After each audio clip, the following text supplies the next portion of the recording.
There is no such thing as toxic masculinity. To be toxic is not to be masculine. To be masculine is not to be toxic. All right, welcome back to the party, everybody. This is Morty, and I am your host, Lutch, aka the Indian Jesus, here to resurrect the second coming of common sense. Let's party. So, speaking of partying, if you've been here for a while, you guys might know that in my early 20s, I went through a little bit of a bout of addiction. I was very addicted to painkillers and that kind of stuff.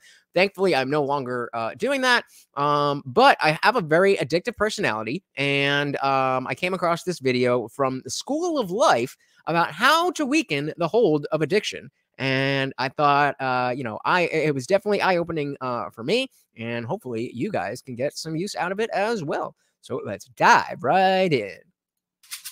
Many of us are prey to addictive behaviors, which we know run contrary to our deeper interests, but which we find ourselves entirely unable to desist from at key moments. Let's pick 3 of these: bulimia, porn addiction, and alcoholism.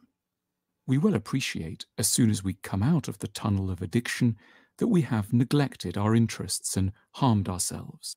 That little, flying, and it really do be like that. And yet we are at a loss as to what we might do. What, if anything, could help? One kind of answer is this: we should try to notice when the desire to regurgitate food or watch porn or drink strikes us.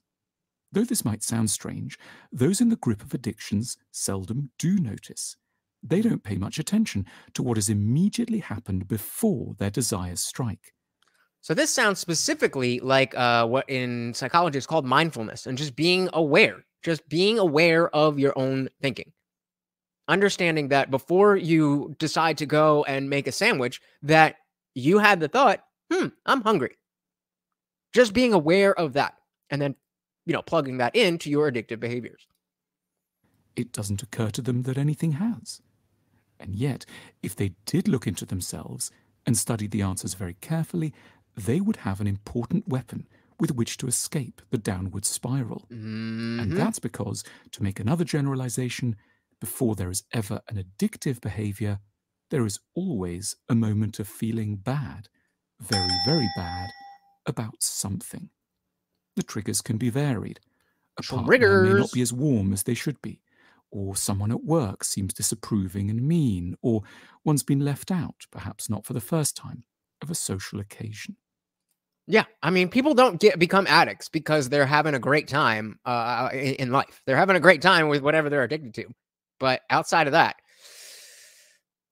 In other words, the triggers for addictive, self-harming behaviors are rooted in such emotions as loneliness, shame, a sense of unacceptability, a feeling of rejection, or a belief one is not good enough. The addictive pattern is only a response, a part B to a part A that we are not used to exploring. So part A is the desire, whether, like they said, the desire to be closer to someone, the desire for someone to be warm to you, the desire for whatever. And not getting that desire leads to the response of addiction. So guys, I want to ask you, if you are enjoying this video, the party never has to end. Join the Discord, the Indian Jesus Discord server. The link is in the description and in the pinned comment. The party never ends. And of course, I go live every Monday, Wednesday, Friday, 8 p.m. Eastern, right here on YouTube. And after that is done, we always go right over to the Discord video chat channel where you can be part of the panel and we can discuss things and we don't have to worry about YouTube censors or anything like that. So if that interests you at all, we'll be waiting for you. Addiction has nothing to do with loving what one's addicted to. Facts. It's to do with finding relief from a prior pain which has not been understood or addressed. For a time, the addictive behavior offers a kind of soothing and escape from an intolerable discomfort. Vomiting after a meal brings a sense of lightness. Porn leads one into a series of physical highs. A state of drunkenness stills critical voices. That one, obviously as a former drug addict, this is the alcoholism one is the one that speaks to me the most. But all of these things, it's the same mental process. And if you're not aware of the desire that leads to that response, you're never, ever going to be able to figure out how to get out of this hole of addiction. The way to start to break the pattern of addiction is simply to realize, before we have rushed to the addictive solution, that we are in trouble. That we have, for whatever reason, grown very sad and hopeless about ourselves, and therefore that we are in a danger zone and need help now Danger zone! rather than in a few Sorry. hours. Being serious here. We have to become better historians and observers of our moods and aim to put a gap in time and in mental activity between the moment when we are hurt and the moment when we reach for our self-destructive solution. So they're saying we have to be better at, the mindfulness thing I was just talking about. We have to be better at being aware of how our own psychology works. Addiction is a disease that takes over that process. But you're not stuck.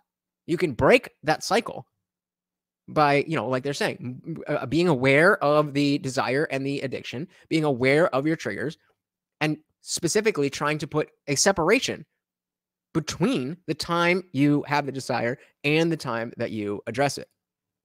If we manage to slow down the process, then we should be able to wake ourselves up from our narcotic impulses and say, in a profoundly helpful way, I'm upset.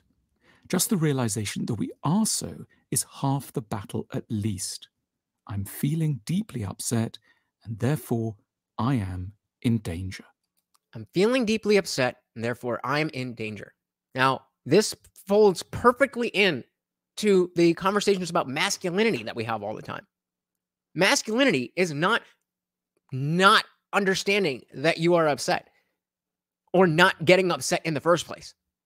It is realizing that you are upset and dealing with those feelings appropriately. There is no such thing as toxic masculinity. To be toxic is not to be masculine. To be masculine is not to be toxic.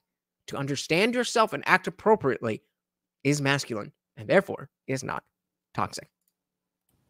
And from here, we can ask another extremely pertinent set of questions. What am I upset about? How am I upset? We may need to close our eyes and just sit still for a moment to let the mindfulness answer percolate from the unconscious. Alternatively, we might try and complete the following sentence. I'm currently feeling upset because... It's one of the quirks of the strange brains we all have that it can take so long to know what we're feeling and to understand what might have caused it. It absolutely takes an ungodly amount of work on yourself to dig yourself out of that hole. If people understood how deep of a hole you can dig yourself, people would never touch drugs or alcohol in the first place. Now, some of the other things that they're talking about are in a different category, and I can't really speak to that. One of my first girlfriends had big struggles with eating disorders, and the you can't just stop. I was addicted to pills, so I just stopped doing pills, and now I'm no longer addicted to them. But you can't not eat, and you certainly can stop watching porn, but it's, the level of intimacy that you have with other people is always going to be in some proximity to that. So ironically, I think a physical or rather a substance abuse addiction is probably one of the more easy things to navigate once you get to that point of deciding that you are in fact going to deal with it. When we do start to notice our upset, then we can begin the business of self-soothing in more fruitful ways. One side can run an arm around the other and say, in effect, poor you, how awful to be feeling awful again.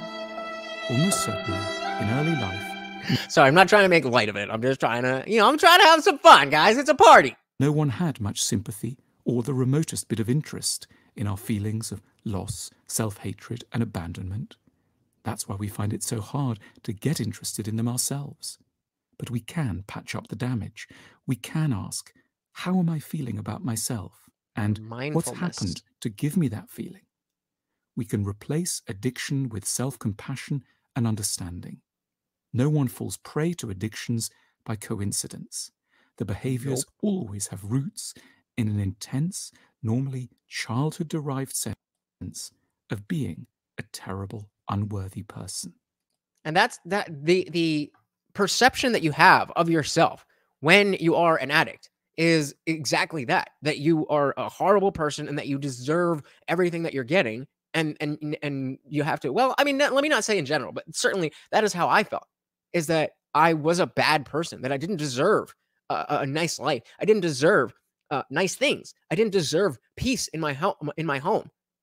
And so because I put myself in those situations, I needed to numb myself. I needed to self-soothe. But instead of understanding myself, instead of asking myself these questions, why am I upset? I am upset because of this and all of that stuff, I would just numb it all.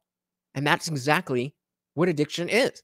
So being mindful of your own emotions is key, not just for addiction purposes, but just for navigating your life. But we can see how, not feeling yourself or not being in touch with how you are feeling can definitely lead down that road. And it is very, very, very scary. If you guys have had your own addiction experiences and you are willing to share them, let me know. I would love to hear some recovery stories. And if you're still struggling, hit me up and we can talk. So I know this one wasn't as fun, but it is still a party. Thank you so much for hanging out with me, guys. Once again, this is Morty, and I have been your host, Lutch, a.k.a. the Indian Jesus, here to resurrect the second coming of common sense. Check us out live every Monday, Wednesday, Friday, 8 p.m. Eastern, and the party never ends in Discord. So until then, we are out of here. Peace.